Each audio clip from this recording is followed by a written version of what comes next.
S, ಇನ್ನು ಕೆಲವೇ ಕ್ಷಣಗಳಲ್ಲಿ ಬಾಹ್ಯಾಕಾಶ ಕೇಂದ್ರಕ್ಕೆ ಶುಭಾಂಶು ಶುಕ್ಲಾ ಏನೇನು ಎಂಟ್ರಿ ಕೊಡ್ತಿದ್ದಾರೆ, ಅವೆಲ್ಲ ಪ್ರಕ್ರಿಯೆಗಳು ಸಾಗ್ತಾ ಇದೆ. ಆ ನಿಟ್ಟಿನಲ್ಲಿ ಶುಭಾಂಶು ಶುಕ್ಲಾ ಅವರಿಂದ ಒಂದು ಶುಭ ಸುದ್ದಿನೇ ಬಂದಿದೆ. ಈ ಮೂಲಕವಾಗಿ ಭಾರತ ಇಡೀ ಜಗತ್ತೇ ಎದುರು ನೋಡುತ್ತಿದ್ದಂತಹ ಮಹತ್ವದ ಪಯಣ ಇದು. ಹೀಗಾಗಿ ಇಂಟರ್ನ್ಯಾಷನಲ್ ಸ್ಪೇಸ್ ಸ್ಟೇಷನ್ ಅನ್ನ ಅಂತರಿಕ್ಷಕ್ಕೆ ಇವರೆಲ್ಲರೂ ಕೂಡ ತಲುಪಿದ್ದಾರೆ. ಇನ್ನೇನು ಆ ಕೊನೆಯ ಕ್ಷಣದ ಪ್ರಕ್ರಿಯೆಗಳು ಸಾಗ್ತಾ ಇದೆ. ಅದೇ ಹೊತ್ತಿನಲ್ಲಿ ಬಹಳ ಪ್ರಮುಖವಾಗಿ ಅಲ್ಲಿಂದನೇ ವಿಡಿಯೋವನ್ನ ಮಾಡಿಕೊಟ್ಟಿದ್ದಾರೆ.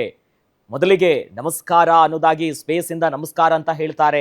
ಅದಾದ್ಮೇಲೆ ಯಾವ ರೀತಿಯಾಗಿ ಆ ಜರ್ನಿ ಇತ್ತು, ಹೇಗೆ ಅನಿಸ್ತಾ ಇದೆ, ಖುಷಿಯ ಕ್ಷಣಗಳನ್ನ ಮತ್ತೆ ಮತ್ತೆ ಅಲ್ಲಿ ಮಾತನಾಡಿದ್ದಾರೆ. ಈ ಮೂಲಕವಾಗಿ ಬಹಳಷ್ಟು ಮಹತ್ವವನ್ನ ಪಡ್ಕೊಳ್ತಾ ಇದೆ ಈ ಒಂದು ಪಯಣ. ಯಾಕಂದ್ರೆ ಭಾರತ ಕೂಡ ಗಗನಯಾನಕ್ಕೆ ಎಲ್ಲಾ ಸಿದ್ಧತೆಗಳನ್ನ ಮಾಡ್ಕೊಳ್ತಾ ಇದೆ. ಇಂಥ ಸಂದರ್ಭದಲ್ಲಿ ಭಾರತದ ಸ್ವದೇಶಿ ಗಗನಯಾನಕ್ಕೆ ಶುಭಾಂಶು ಶುಕ್ಲಾ ಅವರ ಈ ಒಂದು ಯಾತ್ರೆ ಏನಿದೆಯಲ್ಲ, ಇದು ಭಾರಿ ಅನುಭವವನ್ನ ಕೊಡುವಂತ ನಿರೀಕ್ಷೆ ಇದೆ. ಈ ಮೂಲಕ 41 ವರ್ಷದ ಬಳಿಕ ಅಂತರಿಕ್ಷಕ್ಕೆ ಎರಡನೆಯ ಭಾರತೀಯ ಮತ್ತು ಬಾಹ್ಯಾಕಾಶ ನಿಲ್ದಾಣಕ್ಕೆ ಪ್ರಥಮ ಭಾರತೀಯ ಆಗ್ತಾರೆ. ಈ ಮೂಲಕವಾಗಿ ಒಂದು ಶುಕ್ಲ ದಶೆನೇ ಇದು. ಈ ನಿಟ್ಟಿನಲ್ಲಿ ಸುಮಾರು ನಿನ್ನೆ ಮಧ್ಯಾಹ್ನದ ಹೊತ್ತಿನಲ್ಲಿ ರಾಕೆಟ್ ಯಶಸ್ವಿಯಾಗಿ ಉಡಾವಣೆ ಆಗುತ್ತೆ. ಈಗ ಅಲ್ಲಿ ಲ್ಯಾಂಡ್ ಡಾಕಿಂಗ್ ಆಗುವಂತ ಮೂಲಕವಾಗಿ ಒಂದು ಹೊಸ ಚರಿತ್ರೆಯನ್ನ ಬರೀತಾ ಇದೆ. ಅಂದ್ರೆ ಒಟ್ಟಿನಲ್ಲಿ ಇವರು 14 ದಿನ ಇರ್ತಾರೆ. 14 ದಿನ ಬಾಹ್ಯಾಕಾಶ ನಿಲ್ದಾಣದಲ್ಲಿ ವಾಸ್ತವ್ಯವನ್ನ ಹುಡುತ್ತಾರೆ. 60 ಟೆಸ್ಟ್ಗಳನ್ನ ಮಾಡ್ತಾರೆ. ಅಂತರಿಕ್ಷ ಕೇಂದ್ರದಲ್ಲಿ ಬಹಳ ಪ್ರಮುಖವಾಗಿ 60 ಪ್ರಯೋಗಗಳನ್ನ ಮಾಡ್ತಾರೆ ಬೇರೆ ಬೇರೆ ವಿಚಾರಕ್ಕೆ ಸಂಬಂಧಪಟ್ಟಂತೆ.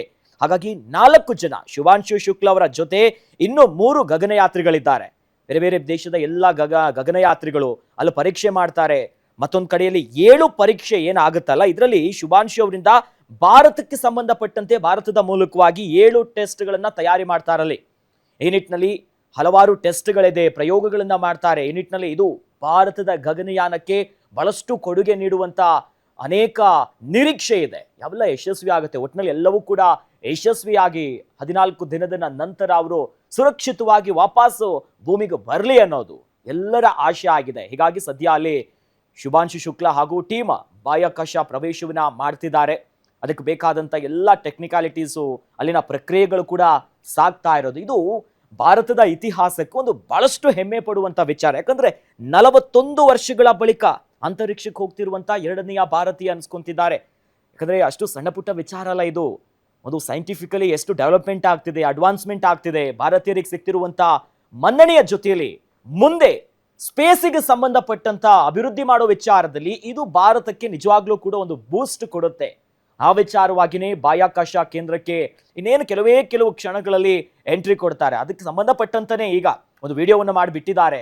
ಹೇಗಿತ್ತು ಅನುಭವ, ನಮಸ್ಕಾರ ಅನ್ನೋದರ ಮೂಲಕವಾಗಿ ಅಲ್ಲಿ ಹೇಗಿದೆ, ನಾವೆಲ್ಲರೂ ಕೂಡ ಕ್ಷೇಮವಾಗಿದ್ದೀವಿ. ಯಾಕಂದ್ರೆ ಬಹಳಷ್ಟು ಆತಂಕಗಳಿರುತ್ತೆ ಇಂಥ ಸಂದರ್ಭದಲ್ಲಿ. ಏನಾಗುತ್ತೆ, ನಿನ್ನೆ ಯಾವಾಗ ಯಶಸ್ವಿಯಾಗಿ ಉಡಾವಣೆ ಆಯ್ತೋ ಆಗ್ಲೂ ಕೂಡ ಎಲ್ಲರ ಕಣ್ಣಂಚಲು ನೀರಿತ್ತು. ಎಲ್ಲರೂ ಕೂಡ ಅಗಸದತ್ತ ನೋಡ್ತಾ ಇದ್ವಿ. ಅನೇಕ ಪ್ರಾರ್ಥನೆಗಳಿತ್ತು ಯಶಸ್ವಿಯಾಗಿ ಹೋಗ್ಲಿ ಅಂತ. ಅದರಂತೆ ಯಶಸ್ವಿಯಾಗಿ ಇನ್ನೇನು ಕೆಲವು ಕ್ಷಣಗಳಲ್ಲಿ ಅಂತರಿಕ್ಷಕ್ಕೆ ಇನ್ನೇನು ಇಂಟರ್ನ್ಯಾಷನಲ್ ಸ್ಪೇಸ್ ಸ್ಟೇಷನ್ಗೆ ಎಂಟ್ರಿ ಕೊಡ್ತಿದ್ದಾರೆ. ಅದಕ್ಕೆ ಬೇಕಾದಂತ ಎಲ್ಲಾ ಸಿದ್ಧತೆಗಳನ್ನ ಸದ್ಯ ಮಾಡ್ಕೊಳ್ಳಾಗ್ತಿದೆ. ಈ ಮೂಲಕ ಈ ಒಂದು ಪಯಣ ಏನಿದೆಯಲ್ಲ, ಇದು ದೊಡ್ಡ ಮಟ್ಟದ ಕೊಡುಗೆಯನ್ನ ಕೊಡುತ್ತೆ. ಯಾಕಂದ್ರೆ 1984ರಲ್ಲಿ ಭಾರತದ ಪೈಲಟ್ ರಾಕೇಶ್ ಶರ್ಮಾ ರಷ್ಯಾ ನೌಕೆಯಲ್ಲಿ ಬಾಹ್ಯಾಕಾಶಕ್ಕೆ ಹೋಗಿದ್ರು ಈ ಹಿಂದೆ. ಅದರ ಬಳಿಕ ಭಾರತೀಯರು ಯಾರು ಕೂಡ ಅಂತರಿಕ್ಷಕ್ಕೆ ಹೋಗುವಂತ ಅವಕಾಶ ಸಿಕ್ಕಿರಲಿಲ್ಲ. ಸಣ್ಣ ಪುಟ್ಟ ವಿಚಾರ ಅಲ್ಲ ಇದು. ಬಾಹ್ಯಾಕಾಶ ನಿಲ್ದಾಣಕ್ಕೆ ತೆರಳೋದು ಭಾರತೀಯರಿಗೆ ಒಂದು ಕನಸೇ ಆಗಿತ್ತು. ಯಾಕಂದ್ರೆ ಅಷ್ಟು ದೊಡ್ಡದ ವಿಚಾರ ಆಗಿತ್ತು. ಈಗ ಕನಸು ನನಸಾಗಿದೆ. ಇನ್ನೇನು ಕೆಲವು ಕ್ಷಣಗಳಲ್ಲಿ ಶುಭಾಂಶು ಶುಕ್ಲಾ ಅಂಡ್ ಟೀಮ್ 4 ಜನ, ಇತರರು 3 ಜನ ಏನಿದ್ದಾರಲ್ಲ, ಎಲ್ಲರೂ ಕೂಡ ಎಂಟ್ರಿ ಕೊಡ್ತಿದ್ದಾರೆ. 1985ರಲ್ಲಿ ಜನಿಸಿದಂತ ವಾಯುಪಡೆಯ ಪೈಲಟ್ ಆಗಿರುವಂತ ಶುಭಾಂಶು ಶುಕ್ಲಾ ಈಗ ಬಾಹ್ಯಾಕಾಶಕ್ಕೆ ಹೋಗಿದ್ದಾರೆ. ಈ ನಿಟ್ಟಿನಲ್ಲಿ ಸುಮಾರು ಅಂತರಿಕ್ಷ ನಿಲ್ದಾಣಕ್ಕಲ್ಲಿ ಹೋಗಿ ತಲುಪುವಂತ ಬಹಳ ದೊಡ್ಡ ಕೀರ್ತಿಗೆ ಅವರು ಪ್ರಾರ್ಥರಾಗ್ತಿದ್ದಾರೆ. ಈ ನಿಟ್ಟಿನಲ್ಲಿ ಸ್ವದೇಶಿ ನಮ್ಮ ಭಾರತದ ಗಗನಯಾನಕ್ಕೆ ಶುಭಾಂಶು ಶುಕ್ಲಾ ಅವರ ಈ ಯಾತ್ರೆ ಏನಿದೆಯಲ್ಲ, ಇದು ದೊಡ್ಡ ಮಟ್ಟದ ಕೊಡುಗೆ ಕೊಡುವಂತ ನಿರೀಕ್ಷೆ ಇದೆ. ಯಾಕಂದ್ರೆ ಇದು ಒಂದು ಹೊಸ ಮೈಲುಗಲ್ಲಾಗಿ ಸೃಷ್ಟಿ ಆಗ್ತಿದೆ. ದೊಡ್ಡ ಮಟ್ಟದ ಕನಸಿತ್ತು, ಅದೀಗ ನನಸಾಗ್ತಿದೆ. ಮತ್ತೊಂದು ಕಡೆಯಲ್ಲಿ ಈಗ ಸಾಮಾನ್ಯವಾಗಿ ಎಲ್ಲರಿಗೂ ಪ್ರಶ್ನೆ ಬರುತ್ತೆ, ಅವ್ರು ಏನು ಊಟ ಮಾಡ್ತಾರೆ, ಏನ್ ತಿಂತಾರೆ? ಯಾಕಂದ್ರೆ 14 ದಿನ ವಿವಿಧ ಬಗೆಯ ಟೆಸ್ಟ್ ಆಗುತ್ತೆ, ಪ್ರಯೋಗಗಳು ನಡೆಯುತ್ತೆ. ಆ ಸಂದರ್ಭದಲ್ಲಿ ಅವ್ರು ಏನು ಊಟ ಮಾಡ್ತಾರೆ ಅನ್ನೋದಕ್ಕೆ ನಮ್ಮ ಮೈಸೂರಿನ CFTRI ಏನಿದೆಯಲ್ಲ, ಇದು ಸಿದ್ಧಪಡಿಸಿರುವಂತ ಬಹಳಷ್ಟು ಆಹಾರ ಪದಾರ್ಥಗಳನ್ನ ಕೊಟ್ಟಿದ್ದಾರೆ. ಆಹಾರ ಪದಾರ್ಥ ಅಂತಂದ್ರೆ ನಾವಿಲ್ಲಿ ತಿನ್ನೋ ರೀತಿಯಾಗಿರಲ್ಲ, ಬೇರೆ ಒಂದು ಸ್ವಭಾವದಲ್ಲಿ ಇರ್ತದೆ ಅದು. ಹಲ್ವಾ, ಮೊಸರನ್ನ, ಮಾವಿನ ರಸ, ಮಸಾಲೆಯುಕ್ತ ಈ ಹಂಗೇರಿಯನ್ನ, ಕೆಂಪು ಮೆಣಸಿನ ಈ ಚಟ್ನಿಯನ್ನ ಈ ಯಾತ್ರೆಯ ವೇಳೆ ಅವರಿಗೆ ಕೊಟ್ಟಿರ್ತಾರೆ. ಇದು ಮೈಸೂರಿನಲ್ಲೇ ತಯಾರಾಗ್ತಿರೋದು. ಮತ್ತೊಂದು ಕಡೆ ನಮಗೆ ಹೆಮ್ಮೆ ನೋಡಿ, ನಮ್ಮ ಭಾರತದಕ್ಕಿಂತ ಹಿಡಿದು ಸ್ಪೇಸ್ ಸ್ಟೇಷನ್ ಅಲ್ಲೂ ಕೂಡ ನಮ್ಮದೇ ಆಹಾರವನ್ನ ಸೇವನೆ ಮಾಡ್ತಾರೆ. ಅದಕ್ಕೆ ಬೇಕಾದಂತ ಯಾವ್ಯಾವ ಫಾರ್ಮಲ್ ಅಲ್ಲಿ ಇರಬೇಕದು ಆತಕ್ಕಂತೆ ಈಗಾಗಲೇ ಸಿದ್ಧತೆಗಳನ್ನ ಮಾಡಿಕೊಟ್ಟು ಕಳಿಸಿದ್ದಾರೆ. ಅದನ್ನೇ ಅವರಲ್ಲಿ ಸೇವನೆ ಮಾಡ್ತಾರೆ. ಯಾಕಂದ್ರೆ ಅಲ್ಲಿ ಗ್ರಾವಿಟಿ ಹೇಗಿರುತ್ತೆ ಅನ್ನೋದು ನಮ್ಗೆಲ್ರಿಗೂ ಗೊತ್ತು. ಹಿಂಗೆ ಬಿಟ್ರೆ ಮೇಲೆ ತೇಲಾಡ್ಕೊಂಡು ಹೋಗ್ತಿರುತ್ತೆ. ನಮ್ಮ ರೀತಿಯಾಗಿ ಇರಲ್ಲ. ಈ ನಿಟ್ಟಿನಲ್ಲಿ ಮುಂಜಾಗ್ರತಾ ಕ್ರಮವಾಗಿ ಅವ್ರವ್ರಿಗೆ ಏನು ಬೇಕು, ಆರೋಗ್ಯ ಏನಾದರೂ ಸ್ವಲ್ಪ ಆಚೆ ಈಚೆ ಆಯಿತು ಅಂತಂದ್ರೆ ಅದಕ್ಕೆ ಬೇಕಾದಂಥ ಮೆಡಿಸಿನ್ ಇರ್ಬೋದು, ಅಲ್ಲೇ ಇದ್ದು ಸ್ವಲ್ಪ ವ್ಯಾಯಾಮ ಮಾಡೋದಕ್ಕೆ ಅವ್ರಿಗೆ ವ್ಯವಸ್ಥೆ ಆಗಿರ್ಬೋದು, ಮಲಗೋದಕ್ಕೆ ಹೆಂಗೆ ಮಲಗಬೇಕು, ಹೇಗಿರಬೇಕು ಎಲ್ಲ ಟ್ರೈನಿಂಗ್ ಕೊಟ್ಟಿದ್ದಾರೆ ಅವ್ರಿಗೆ. ಯಾಕಂದ್ರೆ ಸಕಲ ರೀತಿಯಾಗಿ ಟ್ರೈನಿಂಗ್ ಅನ್ನ ಕೊಟ್ಟೆ ಅವ್ರನ್ನ ಕಳಿಸಿರೋದು. ಈ ನಿಟ್ಟಿನಲ್ಲಿ ಭಾರತ ಒಂದು ರೀತಿ ಪರಾಕ್ರಮವನ್ನ ಮೆರಿತಾ ಇದೆ. ಗಗನದಿಂದ ಹಿಡಿದು ಭೂಮಿಯ ಆಳದೊಳಗೂ ಏನೇನೋ ಯಾವೆಲ್ಲ ಪ್ರಯೋಗಗಳು ಮಾಡಬೇಕು ಎಲ್ಲದರಲ್ಲೂ ಕೂಡ ಭಾರತ ಒಂದೊಂದೇ ಹೆಜ್ಜೆಯನ್ನ ಇಡ್ತಾ ಯಶಸ್ಸನ್ನ ಕಾಣ್ತಾ ಇದೆ. ಆ ನಿಟ್ಟಿನಲ್ಲಿ ಶುಭಾಂಶು ಶುಕ್ಲಾ ಅವರಿಂದ ಶುಭ ಸುದ್ದಿನೇ ಈಗ ಬಂದಿದೆ. ಇನ್ನೇನು ಅಲ್ಲಿ ಹೋಗಿ ರೀಚ್ ಆಗ್ತಾ ಇದೀವಿ ಅನ್ನೋ ನಿಟ್ಟಿನಲ್ಲಿ ಮಹತ್ವವಾಗಿರುವಂತ ಸಂದೇಶವನ್ನ ಎಲ್ಲರಿಗೂ ಕೊಟ್ಟಿದ್ದಾರೆ. ಮತ್ತೊಂದು ಕಡೆಯಲ್ಲಿ ಆ ಕೈಯಲ್ಲಿ ಹಂಸದ ರೀತಿಯ ಒಂದು ಆಟಿಕೆ ಕೂಡ ಇದೆ. ಭಾರತದ ಸಂಸ್ಕೃತಿ ಇಲ್ಲಿ ಯಾವ ರೀತಿಯಾಗಿರುತ್ತೆ, ಅದು ಯಾವ ರೀತಿಯಾಗಿ ಮನಸ್ಸಿನ ಮೇಲೆ ಒಂದಿಷ್ಟು ಪ್ರಭಾವ ಬೀರುತ್ತೆ, ಆ ವಿಚಾರ ಅಂದ್ರೆ ಹಂಸ ಬುದ್ಧಿವಂತಿಕೆಯ ಸಂಕೇತ ಅನ್ನೋದಾಗಿ ಶುಭಾಂಶು ಅವರು ಹೇಳ್ತಿದ್ದಾರೆ. ನೋಡಿ ಅವರಿಗೆ ಎಷ್ಟು ಒಲವು, ಅಲ್ಲಿಗೆ ಹೋಗಿದ್ದಾರೆ, ಅದನ್ನ ಹಿಡ್ಕೊಂಡು ಹೋಗ್ಬೇಕಾ. ಬಟ್ ಸಂಸ್ಕೃತಿಯನ್ನ ಸಾರೋದಿರ್ಬೋದು, ನಮಸ್ಕಾರ ಅಂತ ಹೇಳೋದಿರ್ಬೋದು, ಇವೆಲ್ಲವೂ ಕೂಡ ಭಾರತೀಯರಿಗೆ ಮತ್ತಷ್ಟು ಹೆಮ್ಮೆ ಕೊಡ್ತಿದ್ದಾರೆ. ಈ ನಿಟ್ಟಿನಲ್ಲಿ ಈಗ 60 ಟೆಸ್ಟ್ಗಳನ್ನ ನಿಯೋಜನೆ ಮಾಡಲಾಗಿದೆ. 60 ಟೆಸ್ಟ್ ಮಾಡಬೇಕಲ್ಲಿ ಹೋಗಿ ಅನ್ನೋದು. ಆ ಎಲ್ಲ ಟೆಸ್ಟ್ಗಳು ಕೂಡ ಯಶಸ್ವಿ ಆಗಲಿ. ಅದರ ಜೊತೆಯಲ್ಲಿ 7 ಪರೀಕ್ಷೆ ನಮ್ಮ ಭಾರತದ ಟೆಸ್ಟ್ ಆಗಿರುತ್ತೆ. ಭಾರತಕ್ಕೆ ಬಹಳಷ್ಟು ಕೊಡುಗೆ ಕೊಡುತ್ತೆ. ಅವೆಲ್ಲ ಟೆಸ್ಟ್ಗಳು ಕೂಡ ಸಕ್ಸಸ್ ಕಾಣ್ಲಿ, ಮತ್ತೆ ಯಶಸ್ವಿಯಾಗಿನೇ ಅವರು ಸುರಕ್ಷಿತವಾಗಿ ಹಿಂದಿರುಳಿ ಬರಲಿ ಅನ್ನೋದು ಎಲ್ಲರ ಆಶೆ ಆಗಿರೋದು. ಈ ನಿಟ್ಟಿನಲ್ಲಿ ಒಂದು ಇತಿಹಾಸವನ್ನ ಸೃಷ್ಟಿಸಿದ್ದಾರೆ.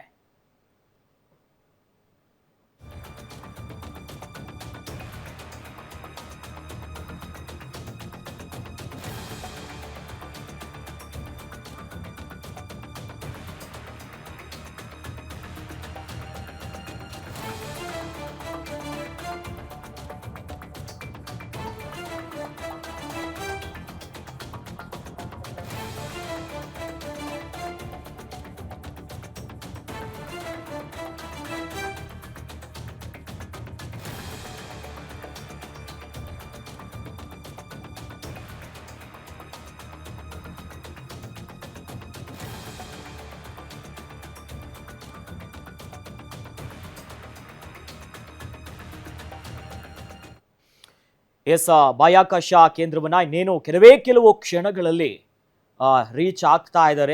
ಈಗಾಗಲೇ ಒಂದು ವಿಡಿಯೋವನ್ನ ಮಾಡಿಕೊಟ್ಟಿದ್ದಾರೆ. ಸುರಕ್ಷಿತವಾಗಿದ್ದೀವಿ, ಆ ಕ್ಷಣ ಹೇಗಿದೆ, ನಾವು ಯಾವ ರೀತಿಯಾಗಿದ್ದೀವಿ. ಯಾಕಂದ್ರೆ ಮಾನವರಹಿತ ಮೊದಲ ಆಕ್ಸಿಯಮ್ 4 ಮಿಷನ್ ಸಕ್ಸಸ್ ಆಗಿದೆ, ಯಶಸ್ವಿಯಾಗಿ ನಿನ್ನೆ ಮಧ್ಯಾಹ್ನ ಉಡಾವಣೆ ಆಗಿತ್ತು. ಈಗ ಅಲ್ಲಿ ಹೋಗಿ ರೀಚ್ ಆಗ್ತಿದ್ದಾರೆ ಇಂಟರ್ನ್ಯಾಷನಲ್ ಸ್ಪೇಸ್ ಸ್ಟೇಷನ್.